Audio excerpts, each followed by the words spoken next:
warm hello to all the learners of Mathematic Maths Adda. This is Vinay Pandey here again. Modern algebra के दो videos, दो lectures हम कर चुके हैं जिसमें रिलेशंस के फंडामेंटल कॉन्सेप्ट्स और कुछ डिफरेंट टाइप्स के रिलेशंस हम शुरू किए थे हमने, जिसमें 3 टाइप्स के रिलेशन हमने पढ़ लिए थे: identity relation, reflexive relation and irreflexive relation. ये लास्ट वीडियो लेक्चर में हमने ये तीनों रिलेशन पढ़े थे। तो आज बाकी जो आगे के रिलेशंस हैं उन रिलेशंस को हम देखेंगे। इसमें एक रिलेशन और रह जाता है, ट्रांजिटिव रिलेशन।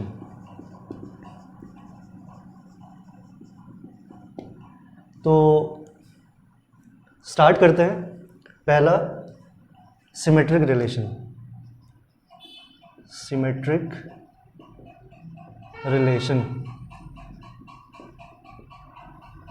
सिमेट्रिक रिलेशन क्या होता है पहले डेफिनेशन देखते हैं।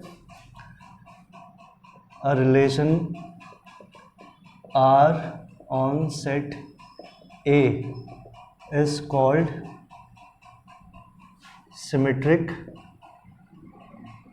if x comma y belongs to R implies that y comma x belongs to R, या फिर x R y implies that y R x। अगर कोई भी एक सेट हमने, मैं एक एग्जांपल से आपको एक्सप्लेन करता हूँ इसको। a इक्वल टू हमने ले लिया 1 2 3, एक रिलेशन R1 लिया मैंने। R1 में देखिए आप 1 1 1 2 1 3 3 1 और 2 1। R2 दूसरा रिलेशन लिया है 1 1 2 2 और तीसरा रिलेशन लिया है 1 2 2 3। ये तीनों अपने आप में रिलेशन का काम कर रहे हैं। रिलेशन का काम क्यों कर रहे हैं? रिलेशन की कंडीशन क्या थी कि the set should be subset of A cross A। ये तीनों A क्रॉस A के सबसेट्स हैं, आप चाहें तो चेक कर सकते हैं। अब वन बाय वन देखते हैं तीनों रिलेशन में क्या सिमेट्रिक प्रॉपर्टी सेटिस्फाई हो रही है या नहीं हो रही है। पहले R1 रिलेशन को आप देखो। अगर कोई भी आप A कॉमा B R1 का लोगे तो B कॉमा A भी उसमें होना चाहिए। व्हाट आई सेड, मैंने बोला कि अगर कोई भी R1 का एलिमेंट आप लेते हैं A कॉमा B तो B कॉमा A भी उसमें होना चाहिए। अगर A कॉमा B है तो 1 कॉमा 1 इसमें है, तो इसको रिवर्स करोगे तो 1 कॉमा 1 रहेगा। ऐसे ही 1 कॉमा 2 R1 में है तो 2 कॉमा 1 भी होना चाहिए, तो 1 कॉमा 2 2 कॉमा 1 है इसमें। ऐसे ही 1 कॉमा 3 है तो 3 कॉमा 1 भी होना चाहिए। तो it means this relation is symmetric relation. आगे बढ़ते हैं R2 में। R2 में आप देखिए दोनों एलिमेंट्स को अगर आप रिवर्स करोगे तो फिर भी वो प्रॉपर्टी सेटिस्फाई हो रही है, तो ये रिलेशन भी क्या हो जाएगा, सिमेट्रिक हो जाएगा।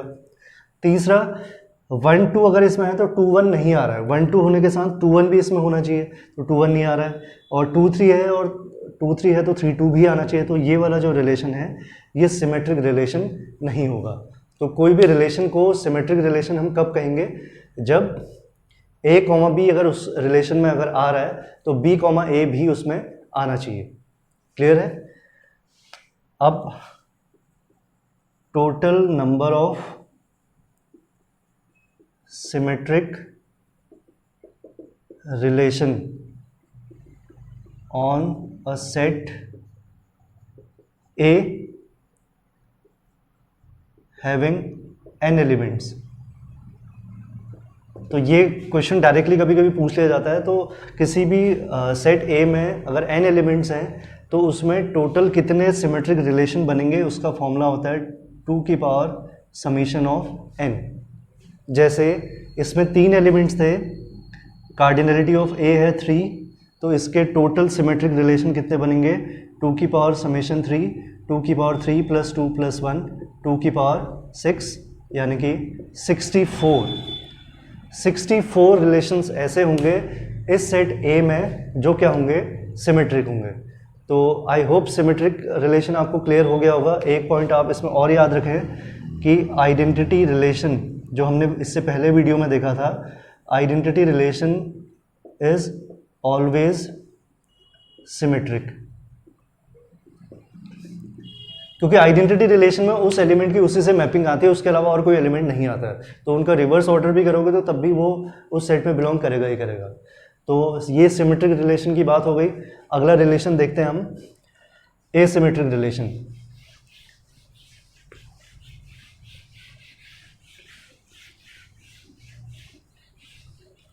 अगला रिलेशन है हमारा एसिमेट्रिक रिलेशन। देखिए एसिमेट्रिक रिलेशन की डेफिनेशन क्या है, पहले डेफिनेशन पे फोकस करते हैं। A relation R on a set A is asymmetric if a comma b belongs to R implies that b comma a does not belong to R। अगर a comma b उसमें आ रहा है तो b comma a relation में अगर नहीं है तो उस रिलेशन को हम क्या बोलेंगे, एसिमेट्रिक रिलेशन। अब सिमेट्रिक और एसिमेट्रिक की अगर हम बात करें तो सिमेट्रिक और एसिमेट्रिक एक दूसरे के अपोजिट नहीं होते हैं, जैसे हमने रिफ्लेक्सिव और इररिफ्लेक्सिव में देखा था। जैसे मैं एक एग्जांपल आपको दिखाता हूँ यहाँ पे। ए हमने ले लिया ए बी, टोटल कितने रिलेशन बनेंगे इसमें, 2 की power 2 into 2 number of relation का फॉर्मूला बताया था। एक रिलेशन आर में डिफाइन कर रहा हूँ, ए और ए बी। आप चेक कीजिए क्या ये रिलेशन सिमेट्रिक है। ए को रिवर्स ऑर्डर में देखेंगे तो ए कॉमा ए, तो फिर रिवर्स ऑर्डर में फिर से ए कॉमा ए बनेगा, लेकिन ए कॉमा बी अगर आर में है तो बी कॉमा ए भी होना चाहिए था, बी कॉमा ए इसमें होना चाहिए था। तो बी कॉमा ए इसमें नहीं है तो ये रिलेशन क्या है, सिमेट्रिक तो नहीं है। अब क्या एसिमेट्रिक है, एसिमेट्रिक के लिए देखो आप, ए कॉमा बी इसमें है तो बी कॉमा ए नहीं होना चाहिए, इसका मतलब एसिमेट्रिक रिलेशन तो ये है। क्लियर है? सिमेट्रिक और एसिमेट्रिक में क्या डिफरेंस है कि अगर ए कॉमा बी रिलेशन आर में है तो बी कॉमा ए रिलेशन उसमें आर में नहीं होना चाहिए। लेकिन इसमें थोड़ा सा इस पहले वाले एलिमेंट को आप देखिए, आई थिंक ये एसिमेट्रिक रिलेशन भी नहीं होगा। क्यों? इस पहले वाले एलिमेंट को देखिए, ए कॉमा ए अगर आर में है, एसिमेट्रिक में क्या था कि अगर ए कॉमा बी आर में है तो इनका ऑर्डर चेंज करोगे तो बी कॉमा ए आर में नहीं होना चाहिए। तो अगर ए कॉमा ए आर में है तो इनका ऑर्डर चेंज करेंगे तो ए कॉमा ए बनेगा, ये आर में नहीं होना चाहिए। लेकिन ये तो कॉन्ट्रडिक्शन मिल गया। कॉन्ट्रडिक्शन अगर मिल रहा है तो इसका मतलब ये वाला जो इस एलिमेंट की वजह से ये रिलेशन जो है एसिमेट्रिक भी नहीं बन पा रहा है, तो वो उसको करेक्ट कर लीजिएगा। क्योंकि ये सिमेट्रिक रिलेशन और एसिमेट्रिक रिलेशन नहीं आ रहा है तो इसका मतलब सिमेट्रिक रिलेशन और एसिमेट्रिक रिलेशन दोनों एक दूसरे के कन्वर्स नहीं होते हैं या दोनों एक दूसरे के अपोजिट नहीं होते हैं।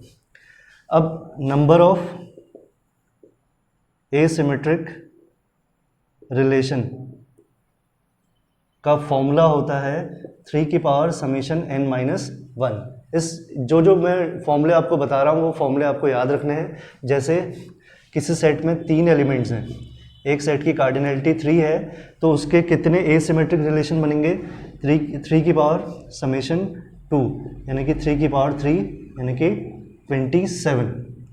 तो एसिमेट्रिक रिलेशन क्या होगा, अगर ए कॉमा बी उसमें है तो बी कॉमा ए उसमें नहीं होना चाहिए। इससे अगर हमको एसिमेट्रिक रिलेशन बनाना होता तो मैं एक रिलेशन आपको बना के दिखा देता हूँ।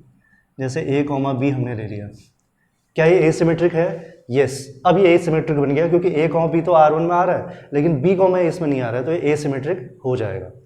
क्लियर? तो ये बात हो गई एसिमेट्रिक रिलेशन की। अगला रिलेशन हमारा आता है एंटीसिमेट्रिक रिलेशन। इसको देखते हैं।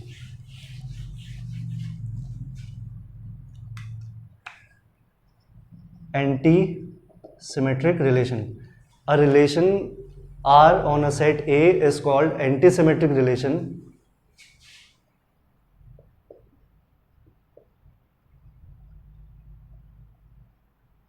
अगर कोई भी रिलेशन R को एंटीसिमेट्रिक रिलेशन आपको बोलना है तो उसके लिए आपको कंडीशन क्या याद रखनी है, वो देखिए आप।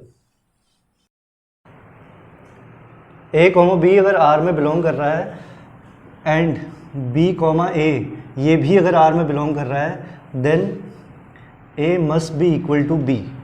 ये कंडीशन है एंटीसिमेट्रिक रिलेशन की, जैसे फॉर एग्जांपल अगर आपके पास a equal to A B है और आपने एक रिलेशन डिफाइन कर दिया ए और बी, तो इसमें आप देखिए ये रिलेशन जो है इस प्रॉपर्टी एंटी सिमेट्रिक की प्रॉपर्टी को सेटिस्फाई कर रहा है। अगर a, b और b, a आर में दोनों हैं, a, b और b, a दोनों हैं, तो वो रिलेशन क्या हो जाएगा उस केस में, अगर a और b दोनों इक्वल हो जाएं तो वो रिलेशन एंटी सिमेट्रिक रिलेशन होगा। एंटी सिमेट्रिक रिलेशन का फॉर्मूला होता है number of anti symmetric relation. इसका फॉर्मूला है 2 की पावर समीशन n 3 की पावर समीशन n माइनस 1। तो ये एंटी सिमेट्रिक रिलेशन का फॉर्मूला हो जाएगा। इसमें एक पॉइंट आपको याद रखना है, वो पॉइंट क्या है कि every asymmetric relation is anti symmetric. Every asymmetric relation is anti symmetric but not conversely, but not conversely. यानी कि कोई भी एसिमेट्रिक रिलेशन अगर आपको पहले से दिया हुआ है तो वो एंटी सिमेट्रिक होगा ही होगा, लेकिन अगर वो एंटी सिमेट्रिक है तो एसिमेट्रिक होना उसका ज़रूरी नहीं है। जैसे आपने मैं एक एग्जांपल से आपको बता रहा हूँ, आपने एक सेट ए लिया और एक सेट ए में 1 2 3 एलिमेंट्स ले लिए। हम वो एग्जांपल देख रहे हैं जो एंटी सिमेट्रिक होगा लेकिन एसिमेट्रिक नहीं होगा। r इक्वल टू 1 1 और आपने ले लिया 2 2, ये एंटी सिमेट्रिक तो है। एसिमेट्रिक क्या ये रिलेशन एसिमेट्रिक है? एसिमेट्रिक में कंडीशन क्या थी कि अगर a, b उसमें है तो b, a उसमें नहीं होना चाहिए। तो a 1, 1 a, b अगर इसमें है तो 1, 1 नहीं होना चाहिए, कॉन्ट्रडिक्शन आ रहा है। तो ये रिलेशन क्या है? एसिमेट्रिक नहीं है। तो अगर कोई भी रिलेशन एसिमेट्रिक है तो वो एंटीसिमेट्रिक भी होगा, और अगर कोई रिलेशन एंटीसिमेट्रिक है तो वो एसिमेट्रिक होना जरूरी नहीं है। तो ये बात हो गई हमारी एंटीसिमेट्रिक रिलेशन तक। एक लास्ट रिलेशन हमारा बचा हुआ है, उसको भी देख लेते हैं, वो है transitive relation. Transitive relation, a relation R on a set A is called transitive if a comma b belongs to R, b comma c belongs to R, implies that a comma c belongs to R. For example, a आपने ले लिया 1 2 3, एक R1 relation में ले रहा हूँ 1 1 1 2 और 2 3 और 1 3। आप इसमें देखिए जैसे मैंने ए बी और बी सी दो एलिमेंट्स आर के उठाने हैं, जैसे 1 2 और 2 3 उठाया मैंने, तो 1 2 और 2 3 दोनों आर में है, तो फिर 1 3 भी आर में होना चाहिए। तो 1 3 आर में है, it means this relation is transitive relation. ऐसे ही आप R2 1 2 2 3, अगर आप R2 ये ले रहे हैं तो 1 2 2 3 में 1 3 भी इसमें आना चाहिए, तो 1 3 इसमें नहीं आ रहा है तो रिलेशन ट्रांजिटिव नहीं होगा। तो आई होप रिलेशन के डिफरेंट टाइप्स ऑफ रिलेशंस आपको क्लियर हो गए होंगे। नेक्स्ट वीडियो जो हमारा रहेगा उसमें हम देखेंगे इक्विवेलेंस रिलेशन क्या होता है।